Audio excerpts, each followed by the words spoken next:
being a dad, owning a shop, there's not much room for a personal life. We can cut out whatever. I tell everyone anything. I don't care. I'm an open book. So our first job was a titanium job, and I want to say we made $15,000 on it.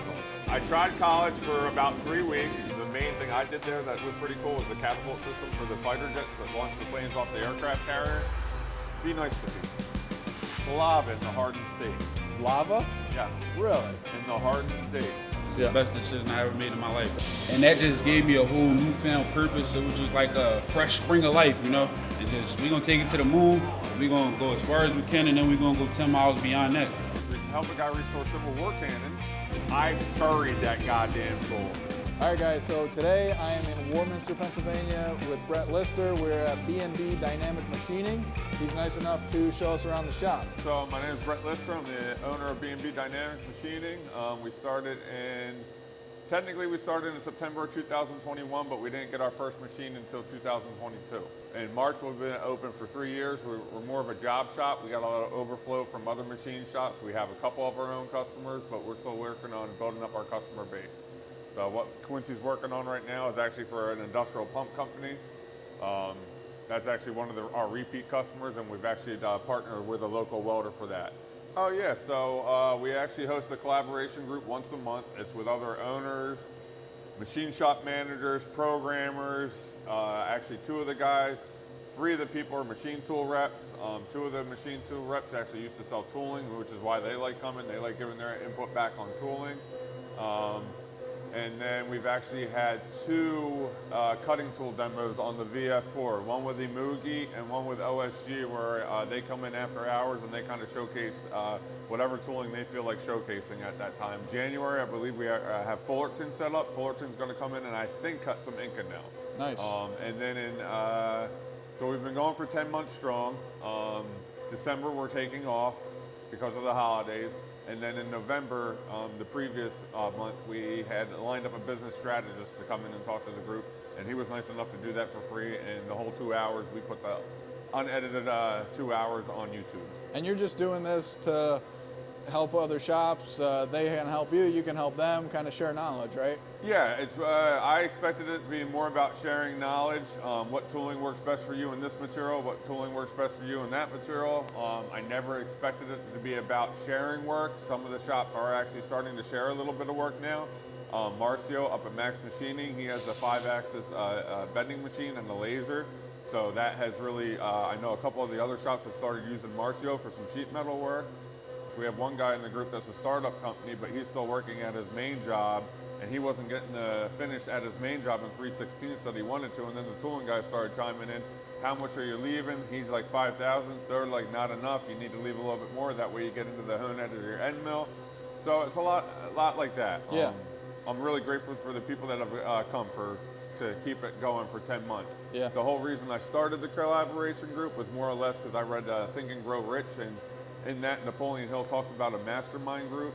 Mastermind is more about owners holding each other accountable. So while I wanted to be eventually maybe in a mastermind group, because I would like to be held accountable for some of my things, this turned into more of a collaboration group where it's just a bunch of shops working together. Because anything I listen to, whether it be Jim Rohn or Anthony Robbins, you're the accumulation of the 5 people you hang out with the most. And being a dad, owning a shop, there's not much room for a personal life. So these people in the collaboration group are really the people I hang out with the most, and they're a bunch of great guys to be around. So you've kind of combined your social life and your work life. Yes. That's cool. That's what I had to do in college. It was like, if I was trying to have a social life, I'd have to sacrifice my academic life, or vice versa, so I just did them both. Yeah. Make friends with the people you work with. We could put these up on a 4th axis. Mark tried that at 4th at first, and he had a problem with it, one grabbing, so I just started 3D'ing them. Okay. So I just 3D the radius on the back. Oh, cool. It takes a little bit long, but we get paid decent money for these, and that's the way I quoted it, so. Right, okay. And then that's the deburred part, once he deburs it. Cool. What are these parts for, if you don't mind me asking? An industrial pump company. And we tried subbing this out at first, and it didn't go too well, and it was communication that kept me the customer. He's like, when the first couple parts were wrong, you grabbed the guy, you didn't wait a week, you grabbed the guy that day, you were down here, you fixed the issue. He's like, your communication has been great, let's take that order. Thank God, because they have a facility in Ohio and Texas as well, so I did not want to lose this customer. Sure, definitely. Taking a step back, when you and I met, we were both with different companies. Yeah. I had told you some precision boring tooling, but can you tell me the story of when you were with that company to how this got started? Like, how did you end up starting this company? Why'd you do it? Why'd you leave your previous job? If you don't mind, and we can cut out whatever. I tell everyone anything. I don't care. I'm an open book. This was supposed to be a school. So I've had a vision of a school in my head for years, and I still kind of have a vision of a school. Because I've worked with so many foreigners over the years, and a lot of reason foreigners get into machining is because numbers are numbers. You don't have to know English. And then at one of my previous jobs, the owner was from Peru, I believe, and he believed in paying it forward. So I would literally get guys that would speak no English. I'd have to have my lathe operator come over and tell the new guy on the mill what to do. But we would have an English teacher come in at night. Well, what happens if you have a machining school now where you can learn machining and everyday English, not the difference between there, and there. Right. You know, calipers, wrench, mics, stuff like that. So I actually had a Spanish guy that I had in mind that was going to teach, he was Cuban, that was going to teach Spanish people. I had a Belarusian guy that was going to teach like the Northern European and Russian. And then I was going to take the Americans and the military personnel, and military personnel were going to get like a 33 or 34% discount on the school. My previous employer, I said, hey, listen, I'm thinking about doing this. I want to make sure there's no type of backlash. He talked to the owner, because I only ever spoke to the president. The owner was in another building. Came back, he said, Brett, no problem. When we got the VF2, or like a week before the VF2 came, the owner had bought another company and he ended up giving us the air compressor and the air dryer for free. So I went over to personally thank him with my business card, and nowhere on my business card did it say school, because I didn't want it to say school, because I wanted to get work for the employees or the students. I didn't want other companies that were giving us the work, I didn't want them to know that students were doing that work. I didn't care if the student would scrap 5 parts out of 15 if we got 10 good parts, because they're paying me to be in school, and then we can make money off the parts that they're making. So it was kind of like a win-win. So I went over to personally thank the owner for the air compressor, handed him a business card, and because it didn't say school anywhere on it, I got fired the following Monday. There was no, hey, you have an option. It was, you're fired, because he thought I was trying to poach his work. He was an OEM. There was no chance I could poach his work. That being said, it was a blessing in disguise, because B&B has not had a bad year yet, thank God. And we're really looking forward to 2025. Our first job was a titanium job that I want to say we made $15,000 on. That we wouldn't have been able to do if we didn't have the lathe. Wow, that's awesome. A little bit of money went into tooling for the titanium job, but I mean, even if it was $15,000 when we made $13,000, it was still a nice little coming up for us. Nice. So, if I recommend anyone that's trying to start up a shop, have $20,000 to $30,000 in your personal checking account. I only had about 10 to 15, and that lasted about 4 to 5 months, and then I had to start paying myself. Thankfully, we were able to start paying ourselves, though. So you went 4 to 5 months without taking any pay out of the business? Yes. Okay. Yeah. Me and my previous partner, like I said, we had the understanding that even for the first year or two, no profit was to come out of the company. All the money was to go back into the company, and I tell everyone that me and my old partner have nothing to show for it except for a successful company. Well, that's something. How did you get into manufacturing in the first place? So I went to Lincoln Tech. I tried college for about 3 weeks up at Delaware Valley College, and I had chosen landscape architecture, and it took me about 3 weeks to know that I did not want to learn the scientific name of every goddamn plant out there. So I ended up going to Lincoln Tech for a year. Lincoln Tech, at a certain point, you pick architectural drafting or you pick mechanical drafting. I picked architectural drafting, and the teacher actually came from a mechanical background, so he kind of just shook his head. He's like, no, you want to go into mechanical. So thankfully, he kind of steered me into mechanical, and I mean, if we had 15 students in Lincoln Tech, I was fortunate enough that when someone called up the teacher for the job, me and one other guys were the only ones that were kind of ready for that job. So that's where I got it. And then I actually started my career at a company called Brenner Tool and Die. So I'm not going to lie, it was pretty much my first interview after anywhere. And after I got the job, they kind of made fun of me because I showed up with nothing. They're like, you didn't bring any drawings, any prints.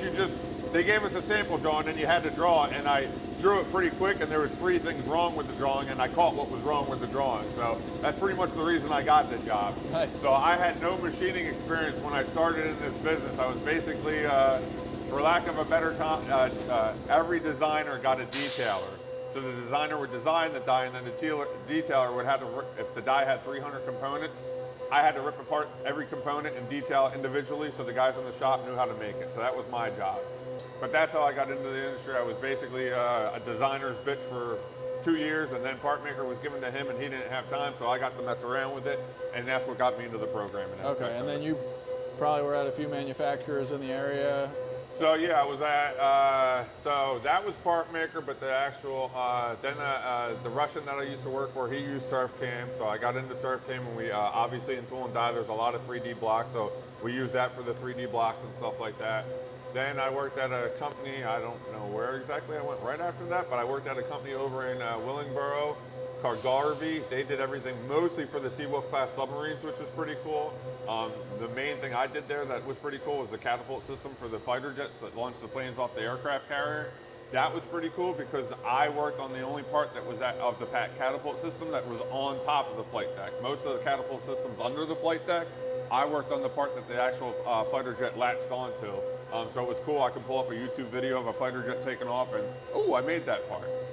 So that was the slingshot thing, the big rope they yank them off the end of the aircraft carrier with. Yep, yeah. So the rope is actually someplace else. I actually interviewed someplace that actually made special rims for a train because the way they test those ropes that stop the fighter jets, obviously you're not testing it on a $1 billion fighter jet. They send a train down a track really fast with these special rims, and that's what stops, and that's how they test the cords that the plane when it's landing.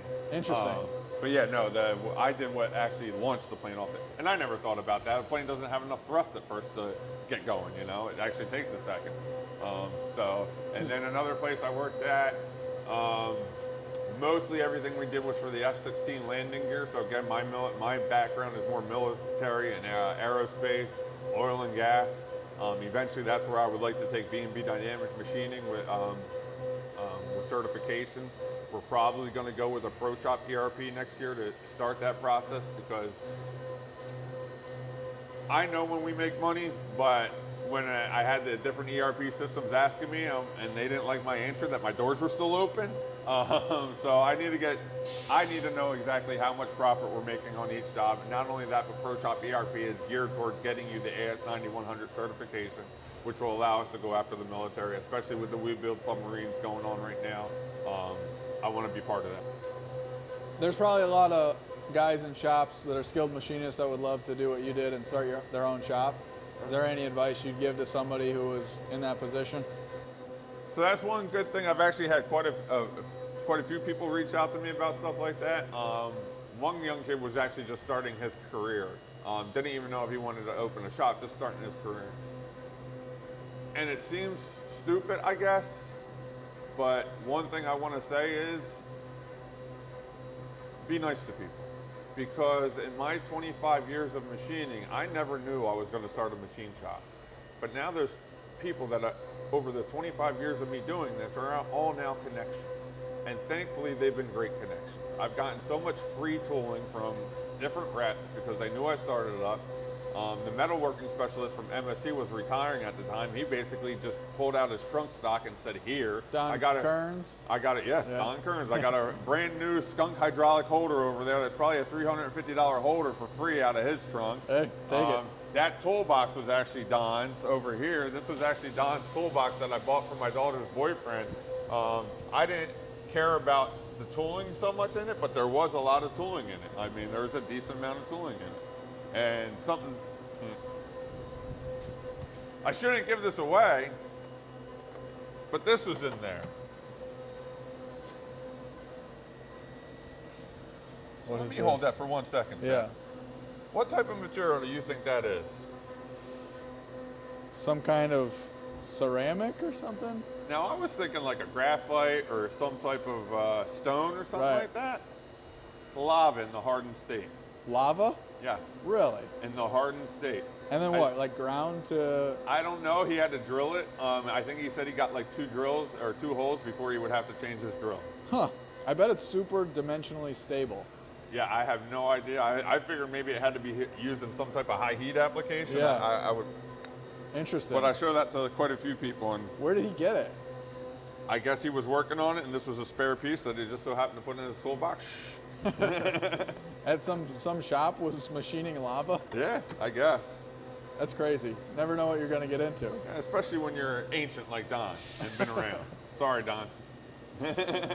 I think that's amazing advice. Like, have good connections Yeah. for people because it's a small world, Yeah, and don't be afraid to ask for free stuff. especially to tooling reps. I used to be one. Yeah. They would love to give you free cutters No, if they can fill out a tooling report. Yeah, Patrick, he started up a shop, and I had him, Chris Feger from Gar. I said, hey, Chris, this guy's starting up. Can we get him some endmills? And he said, I think he gave him a couple of endmills from that, and then the Imugi testing. So one of the things with the demo, with the tooling at night, with the cutting tool demos that we do at night is all that tooling stays. So not only does the used tooling in the machine stay, they usually bring a couple of extras that are brand new, and we've given them away. Cool. So the Imugi thing, I made sure that Patrick got all the Imugi tooling that was used in the demo. The only thing he couldn't get was the $350 holders, which I don't blame Imugi. Were they They're not hydraulics? hydraulic, but Okay. they're the sleeve ones that kind of suck in. Yep. So yeah, so that's that. And then the OSG one, I put on LinkedIn. If you rip aluminum all day, comment, I rip aluminum all day, and I pulled names out of a hat, and I gave that to a guy named Brandon. All right. So you were just telling me you just started this a few months ago, and you didn't even know what machining was before 3 months ago. So how did you find out about it?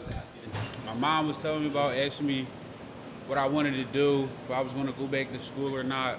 She ended up telling me about a program down at CCP, Ron Sizer's program. First, I wasn't going to go. I'm not really too good with the trigonometry. I wasn't too good with it. I told him, I said, look, I'm not too good with trig. I don't know how much math is going to really be involved in this course. He said, just come. It's Yeah. the best decision I ever made in my life. Really? Was going to that class. Changed my whole life. How so?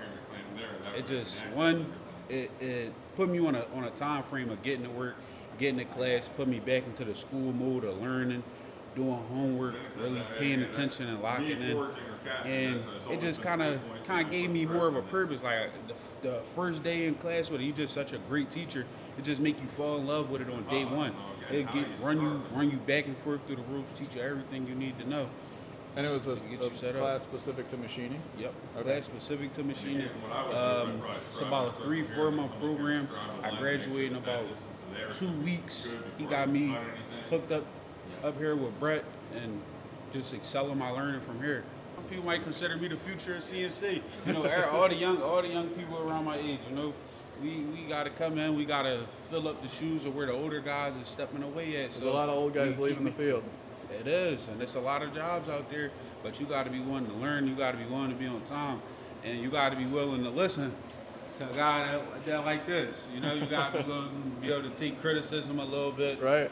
You know, you got to just want to learn, want to be on time and everything. And now I'm here running machines, making all types of different parts, learning something new every day. Yeah, Every that's day. sweet, man.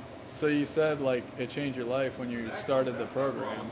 So like, what was it? Like hands Having or- a career. Yeah. I'd say having a career. Before that, I did like electrical work, but I don't know. That just didn't work out for me. My path wasn't there, and that just gave me a whole newfound purpose. It was just like a fresh spring of life, you know. Right. And it just re-gave me that purpose, gave me a career.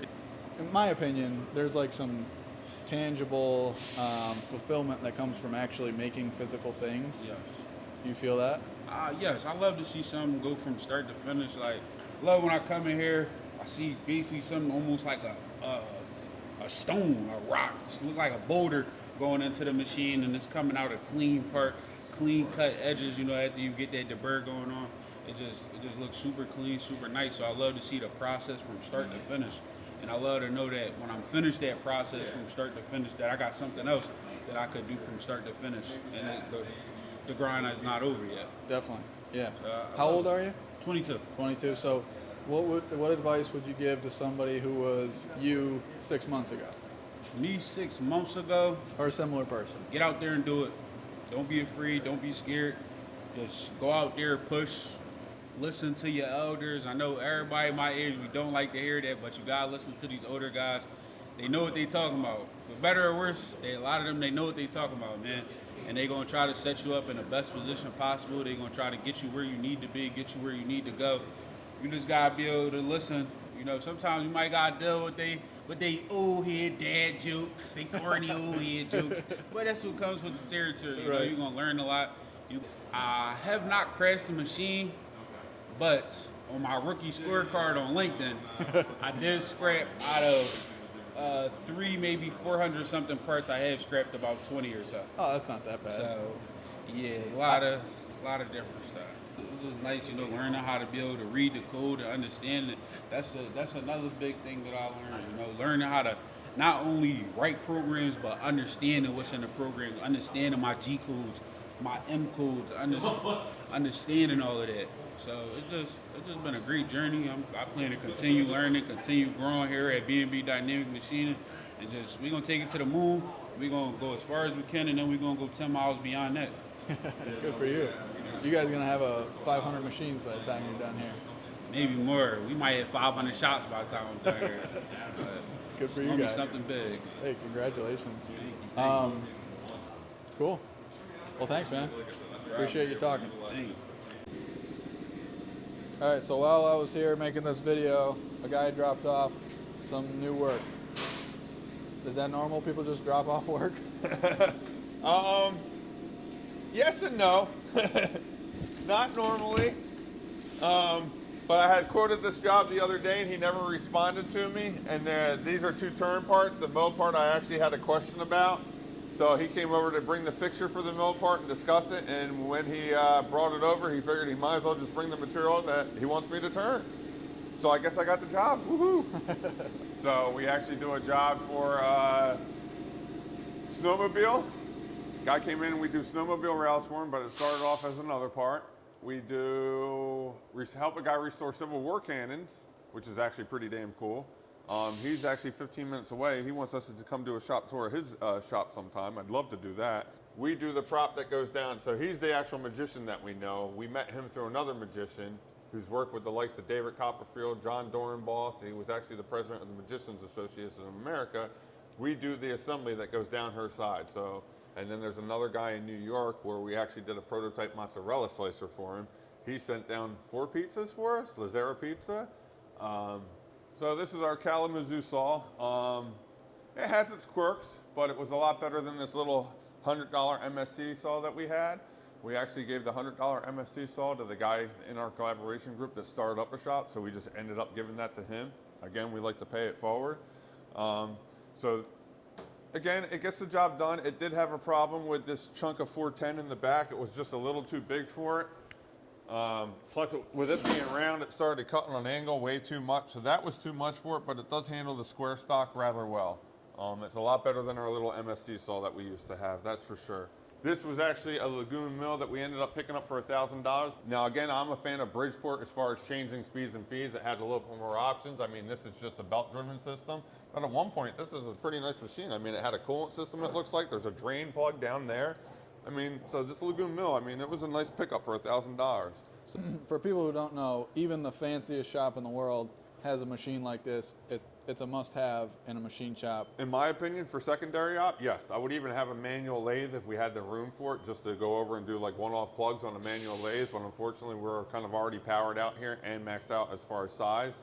But eventually, I wouldn't even mind having a manual lathe. I recommend having at least one manual machine in every shop. Because this thing, you're just running it with these handles, whereas these other machines over here have much larger capabilities, but it takes you a lot longer to get that machine set up and going. So you could just pop a part on this and 5 minutes be done, whereas one of those other machines might take you 20, 30 minutes, right? $7,500, well worth every penny. It's 2004, I believe. But even the guy setting it up said this is a pretty beefy machine from the size of the scales in the back. Is it box or linear way? I believe it's a box way. Nice. So it's definitely a little heavy duty. I mean, it is a little off center. We've tweaked it a couple times, but it always seems to find its way back. It's about 3 to 5 thousandths off center as far as the rotation of the turret. So again, it's not horrible, and we've made quite a bit of money on this. If you were explaining to a 5-year-old what you do with this, what type of work you would do with this machine? Round. If I was explaining to a 5-year-old, round work. So again, on a mill, the tool rotates and does the cutting. The tool still does the cutting over here, but it's the workpiece that's actually rotating. This tool is stationary and just feeding into the part. Right. So you put the part in here, this goes round and round, and then this feeds up, and as this is going round and round, and that is feeding up, you cut chips, which I don't want to grab any and cut myself because I did that last week. Yeah, that's a classic. Nice. And then some machines, you'll have a main spindle over here and then a sub spindle over here. This one has a tailstock, so you're going to bring this over to support both ends of the part. But it's just a different configuration than some. But you don't want to be chucked like this and turning out here, you'll get a lot of vibration. So these were the longest set we could get, and that keeps vibration and down, because vibration kills tooling. kills tooling, and your part will look like crap and maybe be out of tolerance, right? Yes, which is it's kind of the same thing we're doing over here. Give me 1 second, Quincy, I'll double check you. So this is kind of the same thing we're doing over here, is that this up here isn't clamping the part. This down here is clamping the part. This up here is more or less for a dampening mechanism, because again, we're so high up. So if we didn't have this and we were just down here, the vibration that we would get up here, we would go through ball mills kind of quick. So just by adding this up here, it keeps, again, the dampening / vibration down. Okay, and it keeps it solid, and then you can get a nice surface finish. And if for people who don't know, a nice surface finish on a part is indicative of a good setup and good tooling and speeds and feeds, because you kind of got to have all three of those things to get a good surface finish. You got to have a solid setup, the right speeds and feeds, and good tooling. Absolutely. So these probes have like a super high precision ruby on the tip of them that are ground or cut to incredible precision, and they use a ruby because it's very dimensionally stable and doesn't change with temperature. If I didn't close that, he would have got wet real quick. Splash zone. Yeah. This is actually a stainless steel, 316 stainless steel. It's actually a little high pressure block. We're getting ready to make 20 of them. So there's nothing really on top and bottom. We're just going to mill profile, but then there's a port on this side, a port on this side, and a port on this side. So again, what's nice about the ones with the thread all the way up, you only have to make one rotation. Now again, these are a couple of the smaller ones that we use. This guy's a little tiny. I think this was an 080 one. Okay, so those are like single point or like three? So these have a couple threads. These are single points. Keep recording. But we have we actually have 2 single point tools. This is for a bigger hole. Now, while this may take a little bit longer because now you have to go all the way up the hole, single point allows you to create any pitch. So I can create any pitch thread with this as long as it fits in the hole, which is nice. Yeah. So this is more universal. It just takes a little bit more time. And a single point thread mill won't deflect as much because you don't have as much side pressure. So sometimes if you have a real tight tolerance or if it's deep, you might want to do a single point, right? Yes, or on hard material. I found out on hard material, when you have more than one flute hitting it, that's a lot of pressure in the hard material, and you're going to end up breaking it. A lot of the thread mills that they recommend for your hard material is usually a single point tool. Yep. I still can't get over that. I know. That's I like, mean, if you sneeze on it, it might break. I can't even get the camera to focus on it, but it's pretty cool. So the OSG test, what they did is, you do not need a hole for that. That makes the hole and the thing. So on this OSG part, it started just, let's say, right there with no hole and went really quick and created that hole. Sweet. We've had this one for 2.5 years. This same exact, like this Same cutter? Same cutter, just a bigger mill. So this is a 5/8 one. And they say if it cuts your nail, it's sharp. Nice. That worked. You said, I saw your post. We're going to send you a free tooling box, and there's going to be a rep out to visit you shortly. I know there's not going to be a rep to visit out shortly because I know there's not a rep for this area. Just so everybody knows, I was the rep. I buried that goddamn tool. I had to do 3 or 4 parts, and that was just the first setup. There are other setups that I used it on. And again, 4140 pre-hard, which is actually nice to cut, but it still is hard, a little hard. Chip's nice. 3 to 4 parts. I couldn't even tell that end mill was used when I was done with it. I mean, not bullshitting, I couldn't tell that end mill was used. So when I was a Kennametal rep, I never actually lost a test when I was using one of Kennametal's Harvey end mills. I think that's their best product. They're pretty sweet. So this is actually our Mitutoyo manual CMM. So this is going to measure all our parts. I mean, we could do a manual inspection, but as far as accuracy, I mean, don't get me wrong, basically your CNC is a CMM. So if you put an indicator on there, you can check a lot of stuff. But again, you want your machine to run. So a lot of this is, again, when we're holding tents, this is going to verify. So this thing, as you'll see, is built on granite that's like super precision ground. And the reason they use granite is because it's super thermally stable. So metal will grow and contract with temperature, even a few degrees, but granite will not, correct? Yep. How accurate is this machine? We hold plus or minus a tenth on it. I mean, I would think this is accurate to tenths. And so for people who don't know, when machinists say plus or minus a tenth, that's plus or minus 1/10,000th of an inch. Yeah, so the only way I can describe that for people that don't know anything about machining, so a piece of paper is 3/1000ths thick. So take a piece of paper and cut that in 30 slices, and then that's what this accuracy is. Yeah. Appreciate your time. It's cool seeing the shop and hearing the story, so Yeah. hopefully people will Try to-